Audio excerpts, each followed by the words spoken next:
सार्वजनिक उत्सव मंडळ गणेश गल्ली मुंबईचा राज्याचा सरचिटणीस। आज या ठिकाणी लालबाग सार्वजनिक उत्सव मंडळ गणेश गल्ली मुंबईचा राजा आणि वोकार्ड हॉस्पिटल यांच्या संयुक्त विद्यमाने एक आरोग्य विषय अतिशय महत्वाचा उपक्रम आम्ही राबवत आहोत। आज या गिरण गावामध्ये आपण पाहिलात तर चाळीस सिस्टम अजूनही या ठिकाणी स्थित झालेली आहे आणि साधारण 3 ते 4 मजल्याच्या इमारती या विभागामध्ये आहेत। साधारण 1.5 लाख लोक या विभागामध्ये राहतात आणि आजही या चाळी या जुन्या परंपरा टिकवण्यात, त्याच्यामुळे यांना लिफ्टचा पर्याय नाही आणि अशातच एखादी अप्रिय घटना घडली तर अस्ताव्यस्त झालेल्या पेशंटला चाळीतून खाली उतरवताना खूपच नाकीनऊ येतात। या मागच्या आठवड्यातच 2 घटना अशा आमच्या या गणेश गल्लीमध्ये घडलेल्या होत्या की जेणेकरून त्या पेशंटला लगेच तातडीने मदत जी रुग्णालयाची हवी होती त्या रुग्णालयात नेण्यापर्यंत कार्यकर्त्यांची अतिशय दमछाक झालेली होती। चादरीत उचलून त्यांना खाली आणावं लागत होतं। तर अशा वेळी वोकार्ड हॉस्पिटलशी आम्ही संपर्क साधला कारण येणारी ही जी अडचण होती की पेशंटला जर 3ऱ्या मजल्यावरनं 4थ्या मजल्यावरनं जर खाली आणायचं असेल आणि हॉस्पिटलमध्ये त्याला जर न्यायचं असेल तर कुठेतरी आम्हाला कापडी जे स्ट्रेचर्स असतात त्याची गरज भासत होती। लगेचच वोकार्ड हॉस्पिटलच्या व्यवस्थापनाने आमची जी काय मागणी होती ती मान्य केली आणि आज त्याचाच जे काय कापडी स्ट्रेचर आहे ते वाटपाचा हा कार्यक्रम आम्ही या ठिकाणी करत आहोत। मी पुन्हा एकदा लालबाग सार्वजनिक उत्सव मंडळ गणेश गल्ली मुंबईच्या राज्याच्या वतीने वोकार्ड हॉस्पिटलचा आभार मानतो आणि असाच उपक्रम असाच मदत वेळोवेळी त्यांनी करावी अशी अपेक्षा करतो आणि स्तुत्य उपक्रम आहे, रुग्णांच्या आयुष्याशी निगडीत असलेला उपक्रम आहे। तर वोकार्ड हॉस्पिटलला देखील अधिकाधिक त्यांची प्रगती व्हावी आणि त्यांची सगळ्या मनोकामना पूर्ण व्हावी हीच मुंबईच्या राजाचरणी आम्ही प्रार्थना करतो। धन्यवाद। नमस्कार, मेरा नाम डॉक्टर वीरेंद्र चौहान है।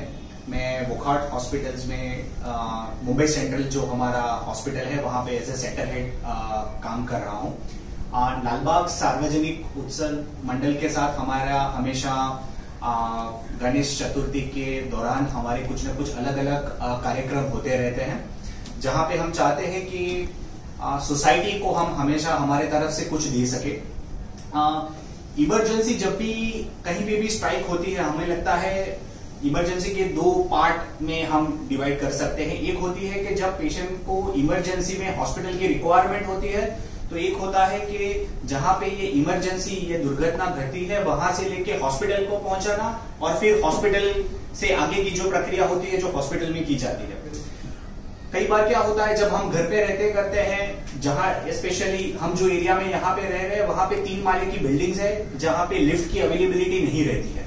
जब भी कोई घर पे कोई बुजुर्ग गिर जाता है, चाहे वो कार्डियक अरेस्ट हो जाए या स्ट्रोक आया हो या कोई इंजरी हुआ हो, वो इंजरी के साथ पेशेंट को 3rd फ्लोर या 2nd फ्लोर से लेके नीचे तक उतार के एम्बुलेंस पे हॉस्पिटल पहुंचाना, वो एक जो पूरा प्रोसेस होता है वहां पे 2 चीजें हो सकती है। एक बार थोड़ा डिले हो सकता है क्योंकि इट अगेन डिपेंड्स कि पेशेंट का वेट क्या होता है, घर पे कितने लोग अवेलेबल है, उनको वो बुजुर्ग हो या यंग हो उनको वहां से उठा के एम्बुलेंस तक लेके जाना, वहां पे अवेलेबिलिटी ऑफ रिसोर्सेज बहुत मैटर करता है कि आप उनको कैसे लेके जा रहे हो। कोई सीरियस इंजरीज हुए हो वही केस के अंदर में, फॉर एग्जांपल किसी को ट्रॉमा हुआ है या फ्रैक्चर हुआ है, वो फ्रैक्चर लेग या फ्रैक्चर लेग के साथ अगर हम वो पेशेंट को शिफ्ट कर रहे हैं, अगर वो शिफ्टिंग के दौरान अगर पेशेंट गिर जाता है तो पेशेंट की कंडीशन और क्रिटिकल हो सकती है।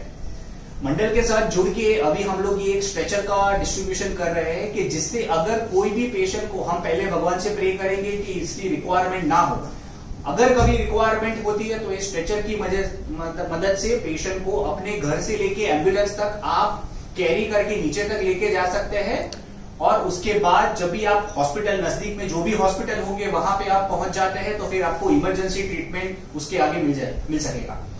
हमारे साथ हमारे इमरजेंसी के हेड है डॉक्टर कमल, वो हमारे साथ यहाँ पे उपस्थित है। मैं उनको रिक्वेस्ट करूंगा कि वो इमरजेंसी के बारे में और कुछ हमको बताएं। Please doctor.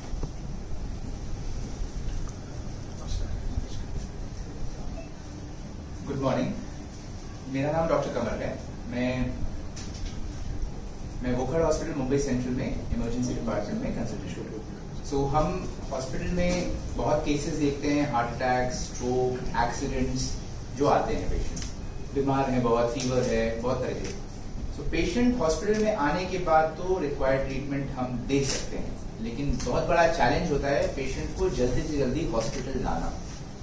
इसमें भी एम्बुलेंस जो रोड पे टाइम देता है वो काफी कम वक्त होता है। मेन टाइम होता है कि पेशेंट को जहां पे इंजरी हुई है या फिर जहां पेशेंट बेहोश पड़ा हुआ है वहां से एम्बुलेंस तक लाना, ये काफी मुश्किल चैलेंज होता है। अगर 1 घंटा एम्बुलेंस को लगता है या आधा घंटा लगता है, इसमें से 20 से 25 मिनट ये पहले पेशेंट को एम्बुलेंस तक लाने में लगता है। सो ये एक बहुत इंपॉर्टेंट चीज है जिसपे हमें फोकस करना चाहिए। और ये जो ये मूवेबल स्ट्रेचर है जिससे आप इजीली पेशेंट को नीचे ला सकते हैं। अगर आप एम्बुलेंस आपने कॉल कर दिया है तो इवन बाईस्टैंडर्स जो आसपास रिलेटिव्स हैं, नेबर्स हैं, वो भी अगर ये मोबिलाइज कर देंगे पहला पार्ट जब तक एम्बुलेंस आता है, तो काफी वक्त पेशेंट का बचता है। क्योंकि वक्त के साथ पेशेंट का कंडीशन जुड़ा हुआ है।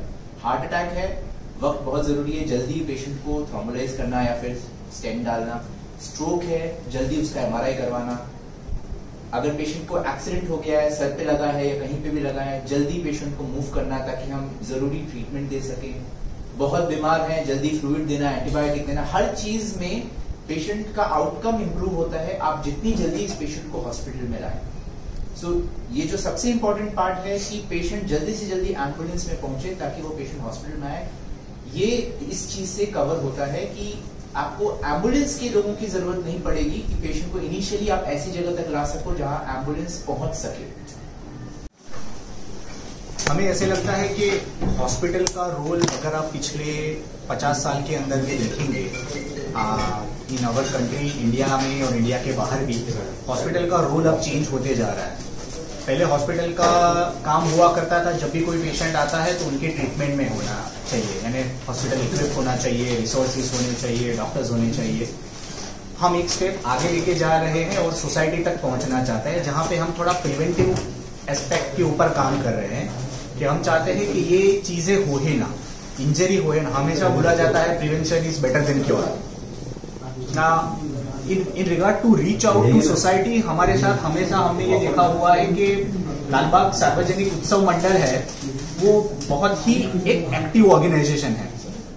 हमने देखा है जब आज के टाइम में जब हमेशा कोई ना कोई लोग कोई जॉब कर रहा है, कोई अपने बिजनेस में है, वो सब चीजों में टाइम निकाल के आना और सोसाइटी के लिए और उनके नेबरहुड के लिए कुछ काम करना, my sincere appreciation for the president, जो वो लेवल पे आके ये काम करना चाह रहे हैं। आज के टाइम में किसी के पास ऐसे टाइम होता है जब छोड़ के आए और अपनी सोसाइटी के बारे में और अपने नेबरहुड के बारे में ये सोचना चाहेगा कोई।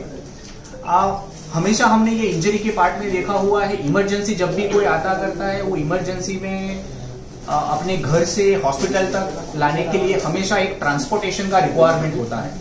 चाहे वो ट्रांसपोर्टेशन पेशेंट का ट्रांसपोर्टेशन हो गया, एम्बुलेंस तक पहुंचाना या एम्बुलेंस से लेके हॉस्पिटल तक पहुंचाना। ये जो स्ट्रेचर हम अवेलेबल करवा रहे हैं वो एक स्ट्रेचर वो मटेरियल से बना हुआ है जिससे कि वो हार्ड मटेरियल नहीं है, तो उनको स्ट्रेच करके पेशेंट को वो स्ट्रेचर में डाल के अगर 3rd फ्लोर के अंदर, 2nd फ्लोर के अंदर, 1st फ्लोर के अंदर या कोई भी फ्लोर के ऊपर पेशेंट को इंजरी हुआ है तो वहां से इजीली नीचे मूव किया जा सकता है। पुराने जितने भी बिल्डिंग होंगे वहां पे आपने देखा होगा कई बार because of the norms staircase का जो विड्थ होता है वो थोड़ा कम होता है, या फिर अगर लिफ्ट होता है तो वो पुराने लिफ्ट होते हैं जहां पे एम्बुलेंस के या हॉस्पिटल के स्ट्रेचर अंदर जा नहीं पाते हैं। तो ये स्ट्रेचर की मदद से हम ये जो प्रोवाइड कर रहे हैं, जिनसे आप पेशेंट को अगर नैरो स्टेयरकेस से भी अगर नीचे तक लेके आना हो तो आप इजीली लेके आ सकते हैं और टाइमली मैनर में वो पेशेंट को हॉस्पिटल पहुंचाया जा सकता है। तो ये हमने एक नया इनिशिएटिव है जो हमने लालबाग सार्वजनिक उत्सव मंडल के साथ चालू किया। स्वप्नील जी को एक बाईट बस एक क्वेश्चन और पूछते की सर, आपको क्या लग रहा है, मराठीत बोला तुम्ही, की तुम्हाला काय वाटतंय जे आता कार्यक्रम हा झालाय तर केवढा रहिवाशांना बेनिफिट होईल याचं? नक्कीच या कार्यक्रमाचा खरोखरच रहिवाशांना खूप फायदा होणार आहे, कारण लालबाग सारख्या गिरणगावामध्ये अजून चाळ संस्कृती जिवंत राहिलेली आहे आणि त्याच्यामध्ये खूप अशा बिल्डिंग्स आहेत की जिथे लिफ्टची कमतरता आहे, लिफ्ट नाहीये आणि अशा वेळी एखाद्या पेशंटला इमर्जन्सी जर खाली आणायचं असेल तर चादरीतनं किंवा चटईतूनच त्यांना आणावं लागतं आणि अशा वेळी कधी कधी चादर फाटणं किंवा चटई फाटणं अशा प्रकारच्या घटना होतात, त्यांना त्याच्यामध्ये इंजुरी देखील होऊ शकते. तर अशा वेळी वोकाड हॉस्पिटलने जे आम्हाला मुव्हेबल स्ट्रेचर दिलाय, कापडी स्ट्रेचर दिलाय, ते एकदम भरभक्कम असं स्ट्रेचर आहे आणि त्याच्यामुळे इंजुरीज देखील कमी होत आहेत आणि रुग्णाला व्यवस्थितरित्या आम्ही हॉस्पिटलपर्यंत नेऊ शकतो आणि त्याचा जीव वाचवू शकतो. तर खरंच आम्ही वोकाड हॉस्पिटलचे खूप आभारी आहोत, कारण अत्यंत स्तुत्य असा उपक्रम त्यांनी आयोजित केला आणि तो सुद्धा आम्हाला म्हणजे लालबाग सार्वजनिक उत्सव मंडळाला घेऊन केलेला होता. तर खरंच आम्ही उत्सव मंडळ त्याचं सदैव ऋणी राहू. थँक्यू.